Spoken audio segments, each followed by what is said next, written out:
Hi, good evening. Austin Mayor Steve Adler. Got a minute? All right, it's Friday. We're getting ready to head into the weekend, but before we do that, we're going to go over some virus numbers. We're going to do vaccination 101 because we still get lots of questions associated with that.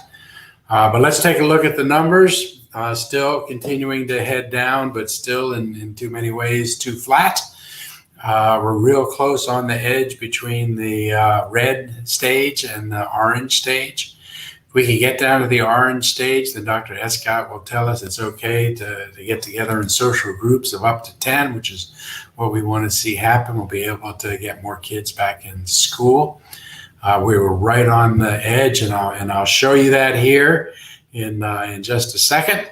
Let's pull up the screen that we work at. This is the key indicators that we'll look at. Here they are. You can see number of admissions today is 60 admissions, and not only 60 admissions today, but 60 for the 7-day moving average. So it's the same. Yesterday we were down to 59 on the 7-day moving average. The 60's gotten us back up to 60, so we're right on the edge. Once we dip below 60 and own it here on the 7-day moving average, Dr. Escott will start contemplating declaring that we have gone from the red back to the orange. Remember, he can do that anywhere between 50, 60. He can wait a little bit longer, but he takes a look at the trends. He'll take a look at the other information and data. He'll take a look at what the numbers are in the ICUs. We are encouraged today, new cases, 262, the 7-day moving average, 487. This is the number that's been really high. So even while the admissions have been going down, cases still remaining high. It's a good sign to see cases start going down. Let's hope that that's real and we can hold on to that number. Yesterday, number of new cases was 533. But you can see on the color chart where we are. We're in red, headed down to orange. All right, so let's take a look at where we are with respect to people in our ICUs and in our hospitals so we can compare that trend. We're going to pull up the Travis County public dashboard. This is the second one we always take a look at. You can see that we have, with the 262 cases, that gets us up to 71,426 cases. Number of people that have passed away, 683. That's 3 more than we had before. So 3 people passed away in the last 24 hours. Still a deadly virus. These numbers are looking a little bit better. The number hospitalized in our city now, 483. The 7-day moving average on that last dashboard, 502. So we're below that. 48 of those folks are in the alternate care site at the convention center. ICUs, the census tonight, 136.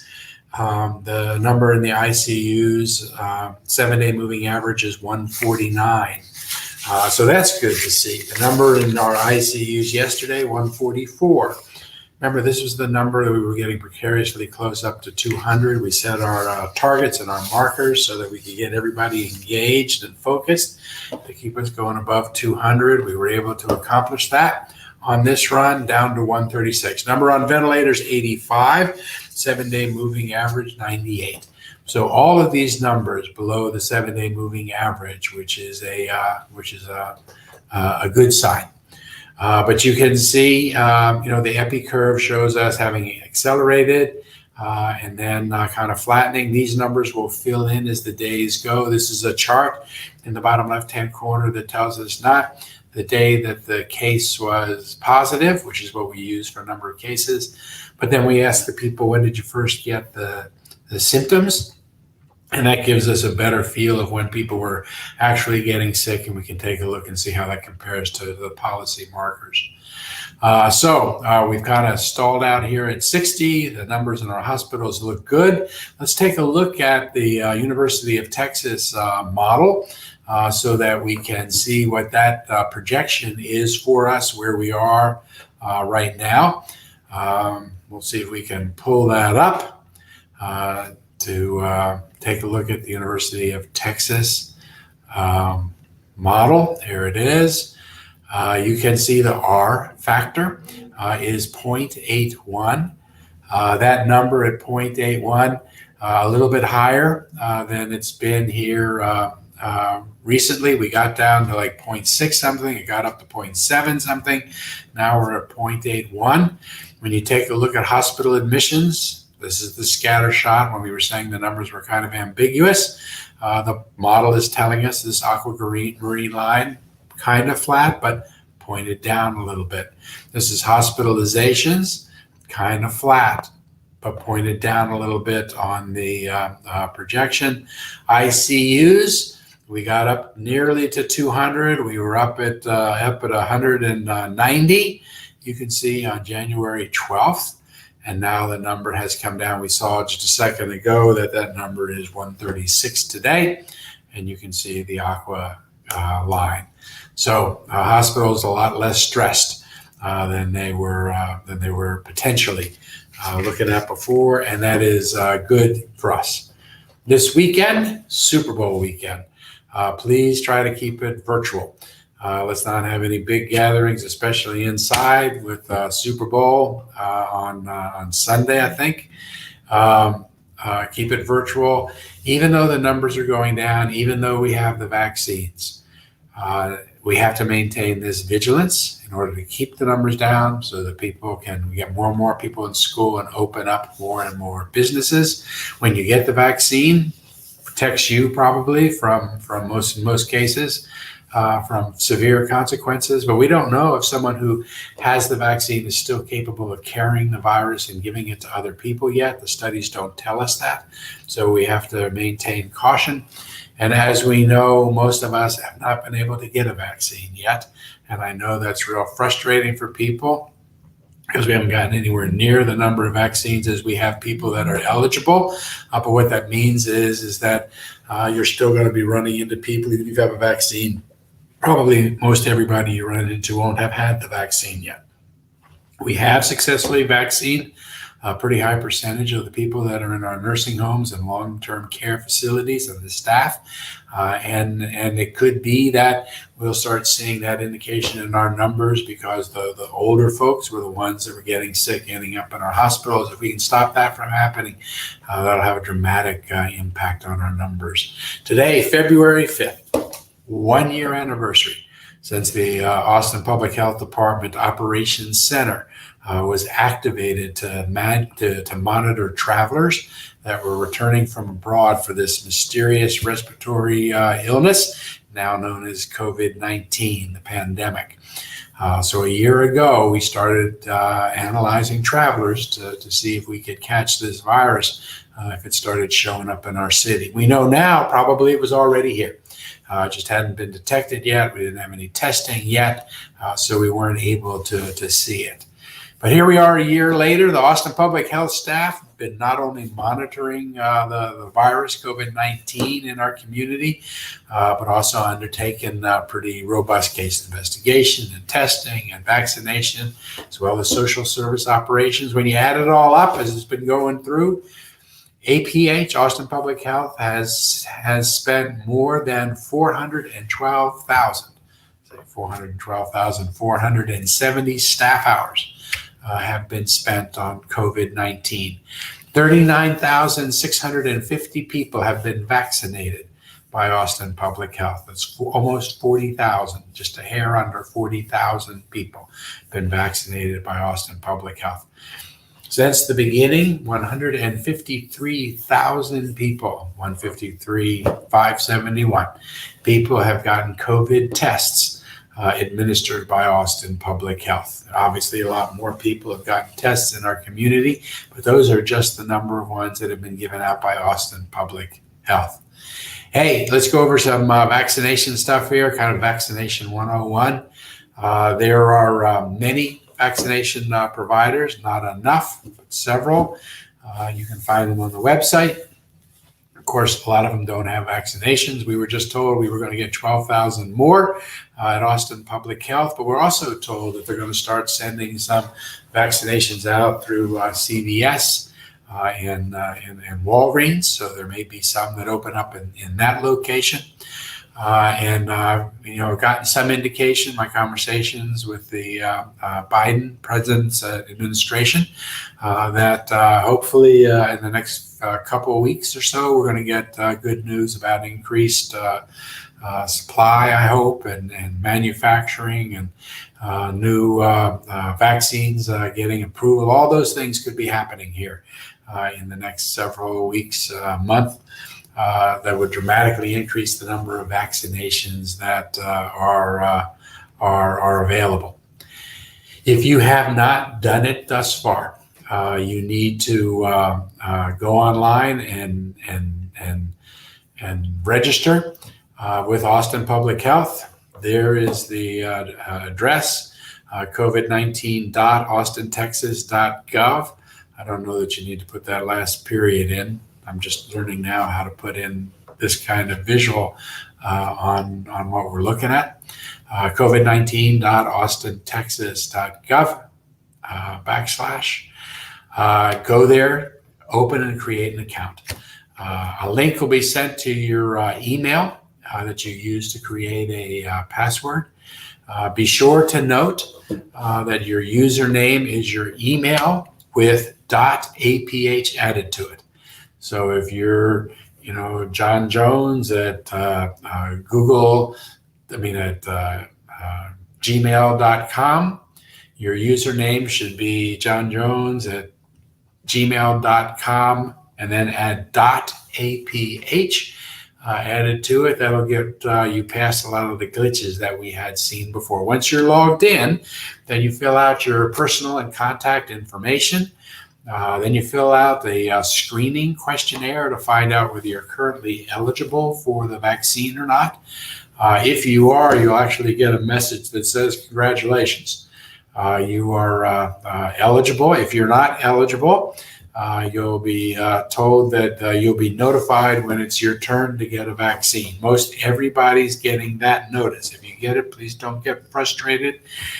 Just know that your turn will come. More and more supply will start to show up. But for right now, as we've said, we've given it to just under 40,000 people, and we have hundreds of thousands of people that qualify in 1A and 1B in our city. And we're trying to get to the ones that, as best we can, that are most vulnerable, those over 75. Also trying to get it to teachers over 65, so essential workers over 65.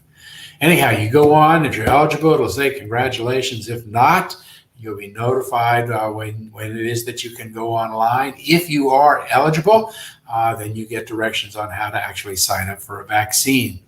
That would be the first step.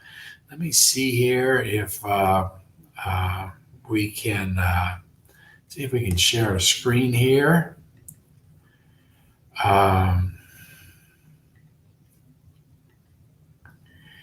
Here we are scheduling a COVID vaccine through Austin Public Health. Step one, create an account. You open the account, you set a password, and you find out if you're currently eligible for the vaccine. If you are, you'll get further instructions about how to schedule an appointment. So you check. Once you get to that place, you schedule an appointment to see when it's open. It's looking now like they're going to be posting new vaccine availability on Tuesdays and Thursdays, so you don't have to be going on all the time. Tuesdays and Thursdays, check. If you manage to get through and get a spot, you enter up your zip code to select an appointment location and select a time, and then it'll tell you to click next. Until your appointment is confirmed. What will happen is you'll, if you are eligible and it's ready for you to to schedule an appointment and you go into the portal and you get passed to the next place, what you'll see is a button that says, quote, schedule, reschedule, or cancel a COVID vaccine. You use that button to see if the portal is open, see if you can schedule your appointment. We suggest checking the portal again on Tuesdays and Thursdays. Once you've accessed the portal, then you answer the questions that have appeared. The purpose of these questions is to ensure that you don't have COVID right now and that you're all set to get that vaccine. You enter your zip code, and then you choose a location and a time. You see a screen with your time and location displayed. An error message might appear.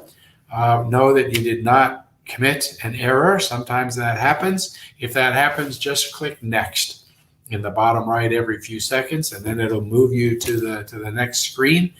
So stay there, follow that step. Says the error. Once you get a time and location displayed, even if you get then an error message, just click next. Click next. It'll eventually let you through.